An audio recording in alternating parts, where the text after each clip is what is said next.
আমার জীবনের একটা কাহিনী মনে উঠলো, এই জন্য বলতেছি। দেখি যুগসূত্র মিলে কিনা। আমি 6 বার গেছি ক্যামেরুন। এবার ক্যামেরুন হয়তো অনেকে চিনেন না। ওয়ার্ল্ড কাপ ফুটবলের টিম আছে ওদের। আমি 6 বার গেছি ওই দেশে। ওই দেশে 250 কিলোমিটার জায়গা আছে, জঙ্গল। ওইখানে দেড়াইতা মানুষ বাস করে, একবারে এতটুকু শর্ট ফিগার। ওরা কোনো জমিনে বাস করে না, ওরা জঙ্গলে গাছে মাচান বানায়, ওই মাচানে বাস করে। মাচান বুঝেন তো? ওটাতে বাস করে ওরা। আর দীর্ঘদিন ধরে এটা ফ্রান্সের আন্ডারে ছিল। ফ্রান্স ওদেরকে সভ্য বানানোর বহু চেষ্টা করছে, আজ পর্যন্ত করে নাই, করতেছে বটে। সারাদিন প্রজেক্টরে ওদেরকে সভ্য বানানোর দেখায়। কেননা ওইখানে অনেক ভাষা আছে, কিন্তু মেইন ভাষা হলো ফ্রান্সিসি। তো ওদেরকে সারাদিন সভ্য হওয়ার প্রজেক্টরে দেখায়। ওদের কাছে ছোট ছোট দাও আছে সবার সাথে, আর কাপড় অতটুকু আছে যেটা না বললেই নয়। কি কি কোনো মতে ডাইকা রাখছে আর কি। আমি 6 বার গেছি।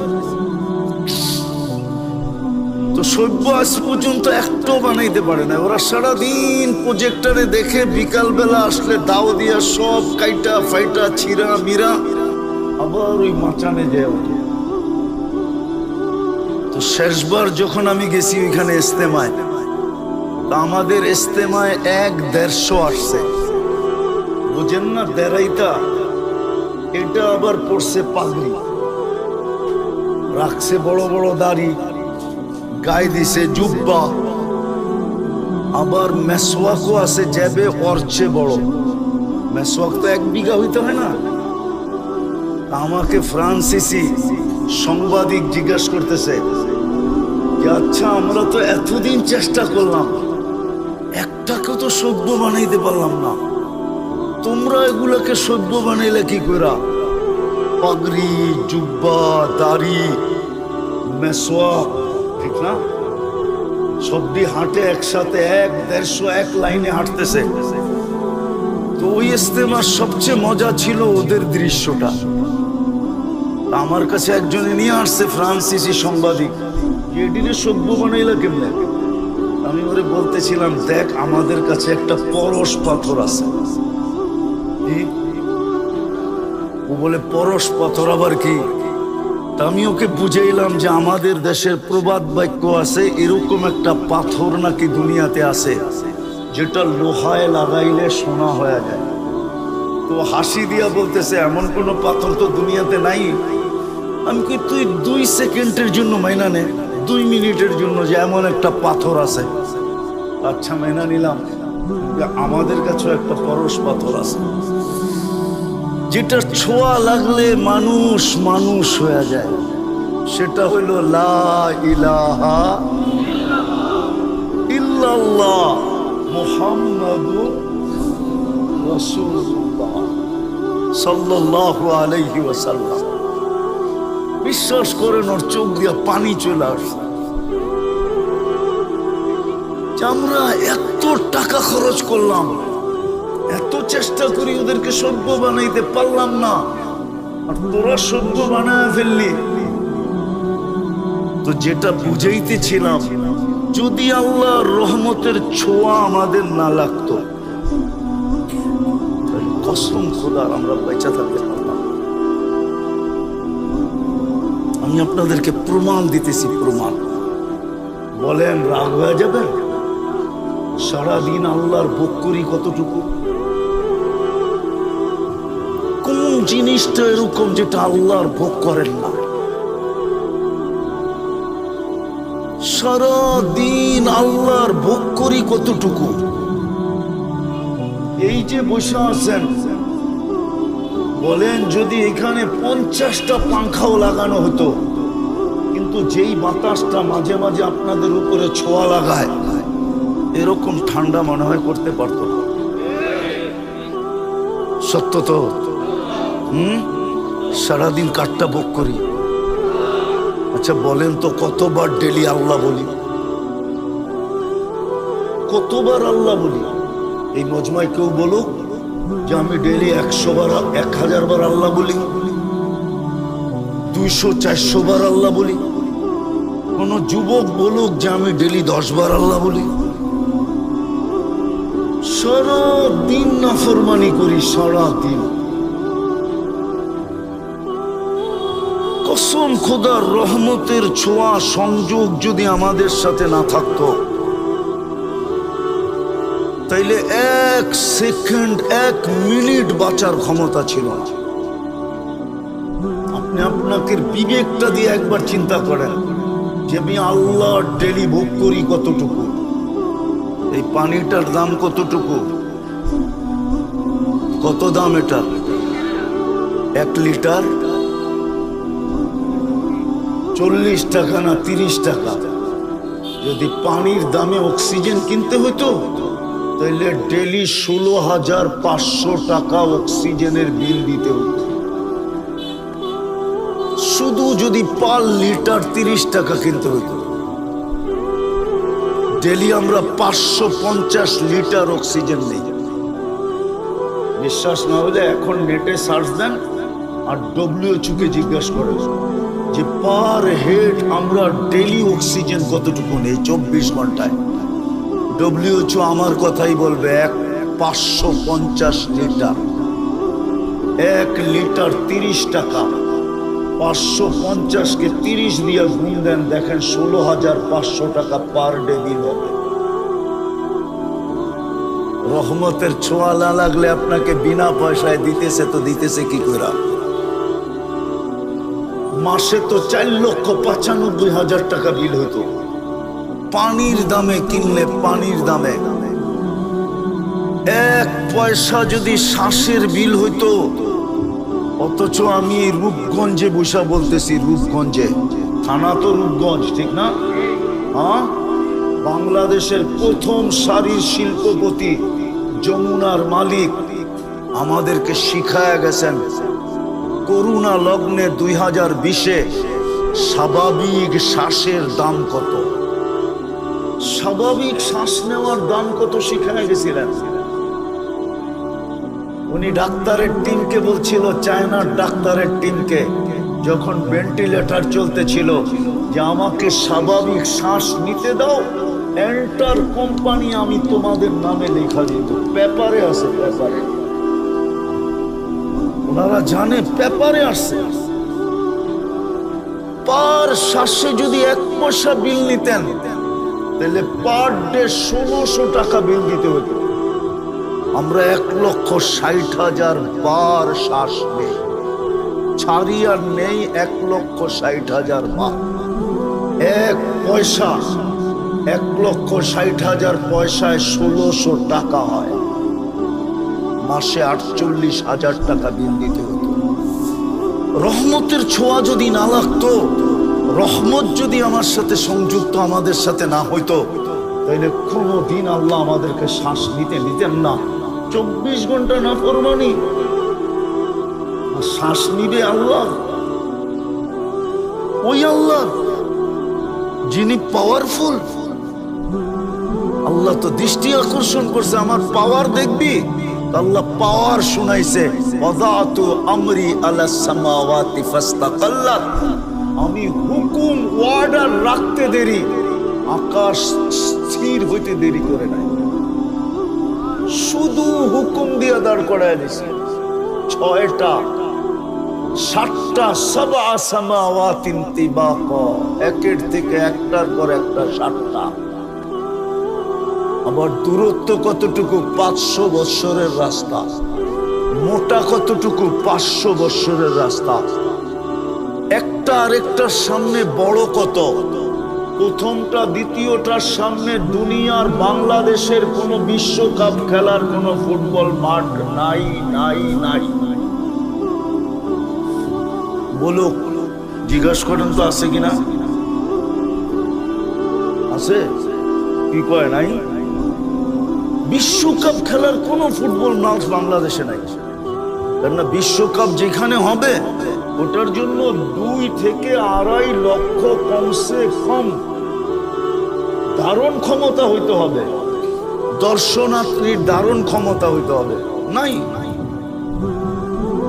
দুনিয়ার সবচেয়ে বড় মাঠের মধ্যখানে ফুটবলটা রাখলে মাঠের তুলনায় ফুটবলটা যেরকম ছোট, প্রথম আকাশটা দ্বিতীয়টার সামনে এরকম ছোট, দ্বিতীয়টা তৃতীয়র সামনে, তৃতীয়টা চতুর্থের সামনে, চতুর্থটা পঞ্চমের সামনে, পঞ্চমটা ষষ্ঠের সামনে, ষষ্ঠটা সপ্তমের সামনে।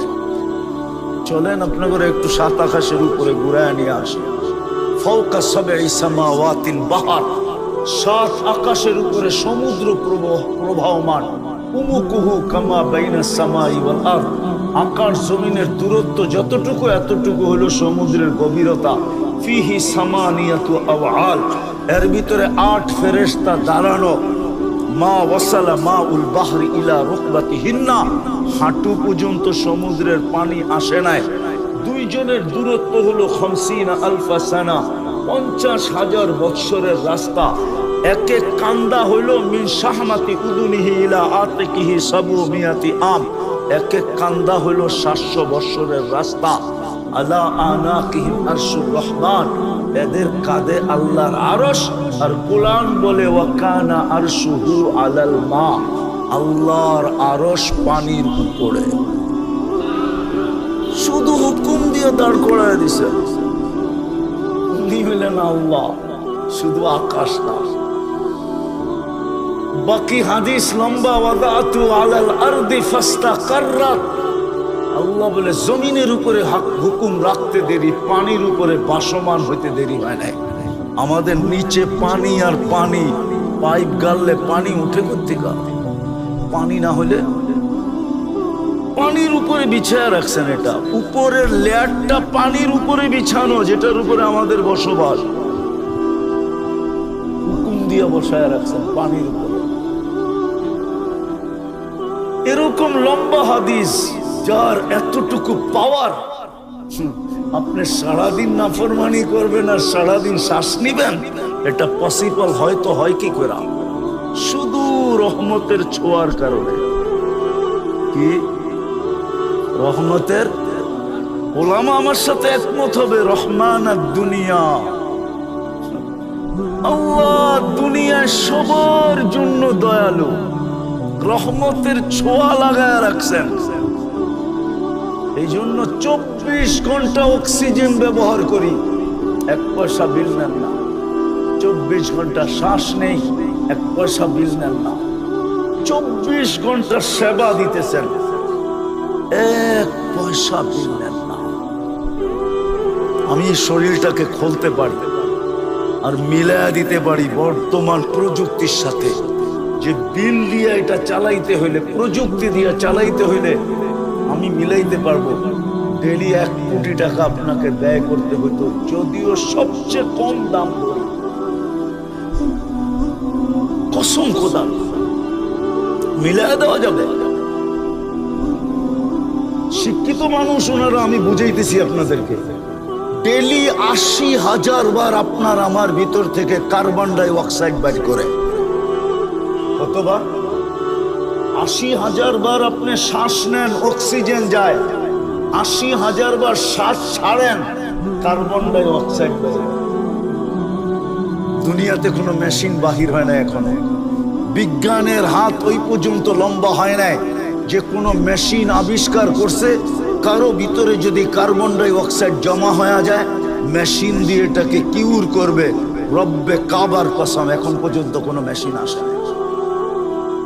বলুক ওনারা আসছে কিনা, এখন সার্চ দিয়া বলুক, বিজ্ঞানকে জিজ্ঞাসা করুন, আসে নাই। আল্লাহ ডেলি 80,000 বার আমাদের ভিতর থেকে কার্বন ডাই অক্সাইডকে বের করে। 24 ঘন্টা যদি বাহির না করে তো 25তম ঘন্টায় আপনার জানাজা হবে, এতে কোনো সন্দেহ নাই। 25তম ঘন্টায় জমতে জমতে জমতে জমতে শ্বাস টানা বন্ধ হয়ে যাবে, ফুসফুস কাম করা ছেড়ে দিবে, আর আপনি টানতে পারবেন না, বিলকুল অফ হয়ে যাবে। যেটা বুঝাইতেছিলাম, রহমতের ছোঁয়া লাগলে লাগা আছে বিদায় আমরা এখনো বেঁচে আছি, এখনো চলতেছি। নাইলে একটা কথা আপনি বলেন, আমি লম্বা করব না, ওয়াজ অনেকক্ষণ ধরে আমি শুনতেছিলাম ঘরে বসা বসা, আর লম্বার প্রয়োজনও নাই। অল্পতে যদি বোঝে তাইলে বোঝা সহজ। অল্পতে আপনি বলেন 99টা পদের মালিক যিনি, সেবা বাদ দিলাম, 24 ঘন্টা সেবা করে কে আমাদেরকে? বকরি কাঠটা 24 ঘন্টা বাদ দিলাম, এটা বলেন 24 ঘন্টায় 5 বার আমাদেরকে ডাকে কে? কোন আল্লাহ? কেমন পাওয়ারফুল আল্লাহ! শুধু এইখানেই শেষ? আমি তো এই জন্য আমার সমাজের শিক্ষিত মানুষের পায়ে ধরতে মন চায়, যুবকদেরকে আলাদা আলাদা পায়ে ধরতে। ওরা যদি 99 নামের অর্থটা কোনোদিন দেখতো, একটু মনোযোগ দিয়া। সারাদিনই তো ওরা নেটে থাকে, সারাদিনই তো ওরা গুগলে থাকে, সারাদিনই তো ওরা ইন্টারনেটের সংযোগ ওদের সাথে থাকে। ইন্টারনেট ছাড়া তো ওদের চলে না, খাওয়া ছাড়া তো চলে, কিন্তু ইন্টারনেট না হইলে তো যুবকদের চলে না, ঠিক না? 2 বেলা না খায়া থাকতে পারবে, কিন্তু ইন্টারনেট না হইলে চলবে না, ঠিক না? সত্য তো? হ্যাঁ, ইন্টারনেট ফেল মানে চ্যাট করবে কি করে? একজন আরেকজনকে দেখবে কি করে, ঠিক না? যদিও বারবার শেখ খায়, যদিও বারবার কি খায়, প্রত্যেক 14 তারিখে ওরা শেখ খায়। হ্যাঁ, রাগ হও না, বোঝানোর জন্য বলতেছি। চেহারাই বলে যে সব 14 তারিখ আইলেই শেখ খায়। তারপরও কয় না, কয়লা দিলেও ময়লা যায় না, অভ্যাস ছাড়তে পারে না, আবার ফুল দেয়, আবার হোটেলে বয়া খাওয়ায়, আবার পার্সেল দেয়, পারে না কলিজা দিয়া দিতে। তারপরও যদি লেখা দেয় একবার জীবনে I...U, ঠিক না? তাইলেও তো ইজ্জতটা কোনো মতে বাঁচবো বন্ধুদের কাছে, ঠিক না? না আবার খেপা যায় কিনা, গাড়ি আটকায় দেয় কিনা, আবার রূপগঞ্জ, ঠিক না? তো যেটা বুঝাইতেছিলাম, আমার তো মনে হচ্ছে ওদের পাও ধরে বলি, একবার 99 নামের অর্থ দেখো, তাইলে বুঝে আসবে কোন আল্লাহ ডাকে। 99 সিফতের মালিক শুধু আল্লাহ না, যিনি রহমান, যিনি রহিম, যিনি মালিক, যিনি কুদ্দুস, যিনি সালাম, যিনি মুমিন, যিনি মুহাইমিন, যিনি আজিজ, যিনি জব্বার, যিনি মুতাকাব্বির, খালিকুল বারিউল মুসাব্বিরুল গফফারুল কহ্হারুল ওয়াহ্হাবুর রাসাকুল ফাত্তাহুল আলিমুল কাবিদুল বাসিতুল খাফিদুর রাফিউল মুইজ্জুল মুদিল্লুস সামিউল বাসিরুল হাকামুল আদলুল লতীফুল খবীরুল হালিমুল আযীমুল গফুরুশ শাকুরুল আলিয়ুল কবীরুল হাফিজুল মুকিতুল হাসিবুল জলিলুল করিমুর রকিবুল মুজিবুল ওয়াসি আল হাকিমুল ওয়াদুদুল মজিদুল বাঈসুল শহীদুল হকুল ওয়াকিলুল কবিয়ুল মতিনুল ওয়ালিয়ুল হামিদুল মুসি আল মুবদি আল মুঈদ আল মুহয়ি আল মুমীত আল হাইয়্যু আল কাইয়্যুম আল ওয়াজিদ আল মাজিদ আল ওয়াহিদ আল আহাদ আল সামাদ আল কাদির আল মুকতাদির আল মুকদ্দম আল মুআক্খার আল আউয়াল ওয়াল আখির আল যাহির ওয়াল বাতিন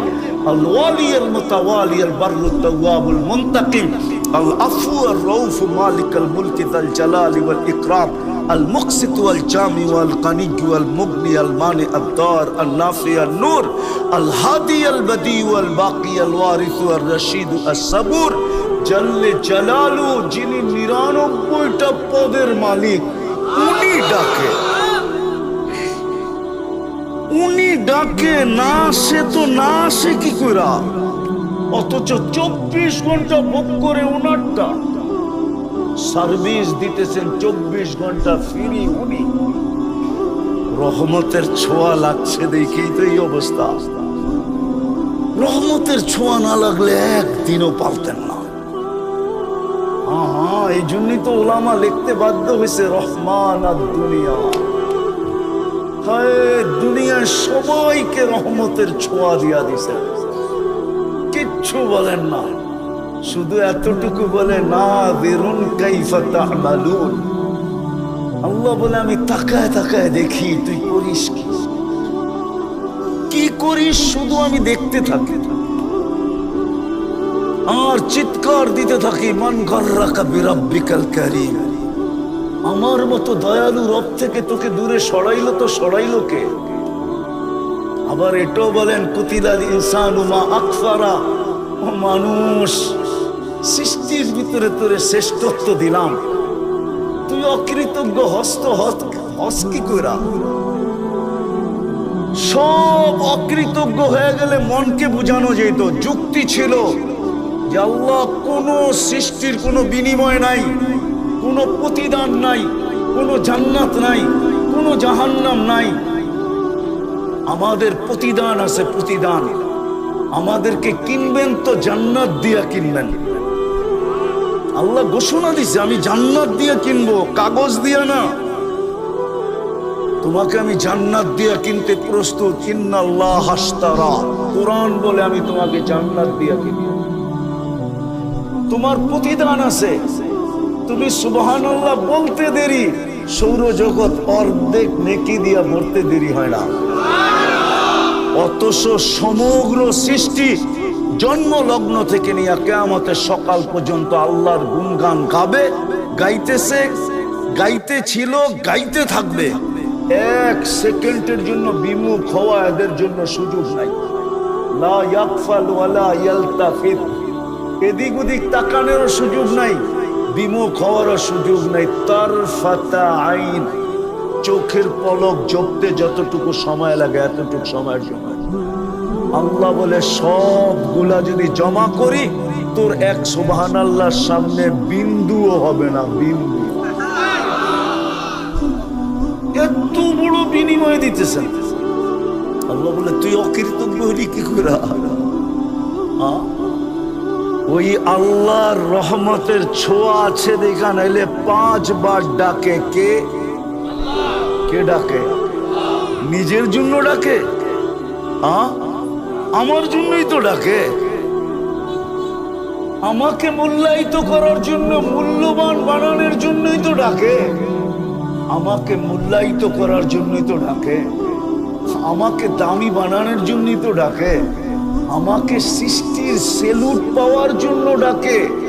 সৃষ্টি সেলুট দিবে, সৃষ্টি, নাইলে কোরআনে কেন আসতো সালামুন তিবতুম ফাদখুলুহা খালিদিন ওয়াসিকাল্লাযীনা তাকাউ রাব্বাহুম ইলাল জান্নাতি যুমারা হাত্তা ইযা জাউহা ফুতিহাত আবওয়াবুহা ওয়া ক্বালা লাহুম খাজানাতুহা সালাম তিবতুম ফাদখুলুহা খালিদিন। ফেরেশতা সালাম দিবে, সালাম। আরে রাখেন না সৃষ্টির সালাম আর ফেরেশতার সালাম। আল্লাহ তো নিজে বলতেছে সালাম কওলাম মির রব্বির রহিম। আমি তোর গলায় সালামের মালা পরাই, আমি আল্লাহ সালামের মালা পরাবো। ডাকে তো এই জন্য, ডাকে তো আপনাকে শত জিনিস দেওয়ার জন্য, দামি বানানোর জন্য। কিন্তু বলেন শতকরা কয়জন ডাকে সাড়া দেয়? আফসোস আজকে। এই জন্যই তো আমি অনেক কাঁদি ইদানি, যে দুনিয়াতে 250 কোটি মুসলমান, আবার ওনারা রাগ হয়ে যায় কিনা বলবো। মুসলমান সমাজে যতটুকুই নিজে দামি হোক না কেন, আদার দুনিয়ার চোখে মুসলমান সবচেয়ে নিকৃষ্ট। কেন দুনিয়ায় মুসলমান নিকৃষ্ট হলো? আমি আমার সমাজে দামি, কিন্তু আদার সমাজ মুসলমানকে দামি মনে করে না, মুসলমানের চেয়ে নিকৃষ্ট কাউকে মনে করে না। আমরা দেখি বিদেশে চলতে ফিরতে, আমরা দেখি, আমরা চোখে দেখি, কোনো মিডিয়ায় না, ডাইরেক্ট চোখে দেখি, ডাইরেক্ট।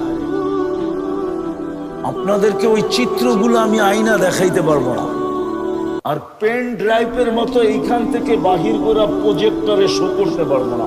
নাহলে আমি আপনাদেরকে দেখায় দিতাম প্রজেক্টরে শো করা আমার এখানে আছে, সেভ করা আছে। সাজে গোজে ইউরোপ ফেল, এরকম সুসজ্জিত। ওই দেশের মানুষগুলো ওর নিচে ওর মতো আপডেট না। এরকম সাজ, এরকম গোজ, এরকম পোশাক, এরকম আশা। কিন্তু যখনই ওর পাসপোর্টটা নিয়ে, আর পাসপোর্টটা আমার দেশের না, ওই দেশের, পাসপোর্টটা নিয়ে যখন পাঞ্চ করে স্ক্যান করে, আর সাথে সাথে ওর চেহারাটা বিগড়ায়।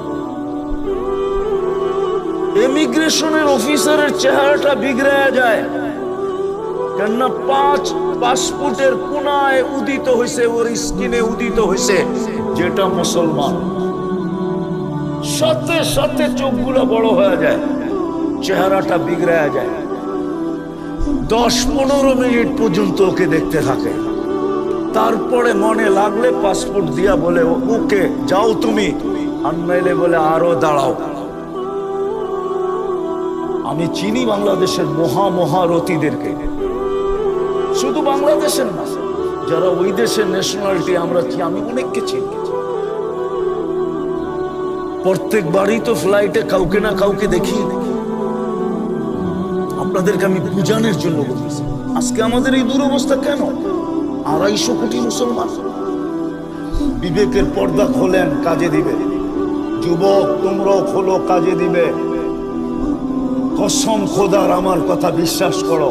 তুমি যতই ওদের রঙে রঙিন হও না কেন, যতই 14 তারিখ উদযাপন করো, যতই 31 নাইট উদযাপন করো, যতই তুমি ওদের ডেগুলা ওদের চেয়ে কোটি গুণ বেশি উদযাপন করো, তুমি কোনোদিন ওদের চোখে উঠতে পারবে না। চোখে উঠা বোঝো, কোনদিন তুমি ওর কাছে প্রিয় পাত্র হতে পারবে না, না না না না। কেননা ও জানে তুমি জন্ম নিতে দেরি, তোমার কাজে আজান একামত দিতে দেরি হয় নাই। আর ওটা আজান একামত ছিল না। এখন তো বিদ্যুতের যুগ, বিজ্ঞানের যুগ, টেকনোলজির যুগ। এই জন্য এখন তোমাদেরকে বোঝানো যাবে না, কিন্তু কিছু বৃদ্ধ লোক আছে, ওদেরকে বোঝানো যাবে এখনো, যারা এক সময় শীতের দিন তুষের আগুন পোহাইতো। আমাদের দেশে তুষের আগুন কি পোহাইতো না? শীতকালে তুষের আগুন দেখা যেত উপর দিয়া, বিলকুল আগুন নাই। মা বোনরা একটা কাঠি রাখতো, উপর দিয়া বিলকুল আগুন শেষ হয়ে যেত, ভিতর থেকে আবার খুঁটা খুঁটা আগুনটাকে উপরের দিকে আনতো। ওরা জানে প্রথম আজান একামতে তোমার ভিতরে একটা আগুন ঢুকায়া দিছে। কয়লা ভাঙলে যেরকম ওর পেটের ভিতরে আগুন দেখা যায়, তোমার ভিতরে আজান একামতওয়ালা আগুন আছে, যেটা দুনিয়ার কেউ নিভাইতে পারবে না। এই জন্য তুমি যতই রঙে রঙিন হও, তোমাকে কোনোদিন ওরা ভালোবাসা দিবে না। যদি দিত, তাহলে আমার ছেলেরা লাশ কেন হইতো? বলো, আরে বলো না। ইউরোপে যেইতে লাশ হয়ে দেশে ফিরতো কেন? সমুদ্রে কেন লাশ হইতো? সমুদ্রে কেন কবর হইতো? 30 লাখ টাকা কেন দিতে হতো? 50 লাখ টাকা দিয়ে মেক্সিকোর বর্ডার কেন পার হইতে হয়? আমি 1-2জনকে চিনি না, শত শত জনকে চিনি যারা মেক্সিকোর বর্ডার দিয়ে আমেরিকাতে ঢুকছে। কেন ঢুকতে হতো? পোশাক আশাকে তো ওদের মতোই ছিল, চাল চলন তো ওদের মতোই ছিল। বিদায় আমি যেটা বুঝাইতে চাইতেছিলাম, রহমতের ছোঁয়া লাগা আছে, বিদায় বেঁচা আসি, নাইলে আমাদের বাঁচার কথা না।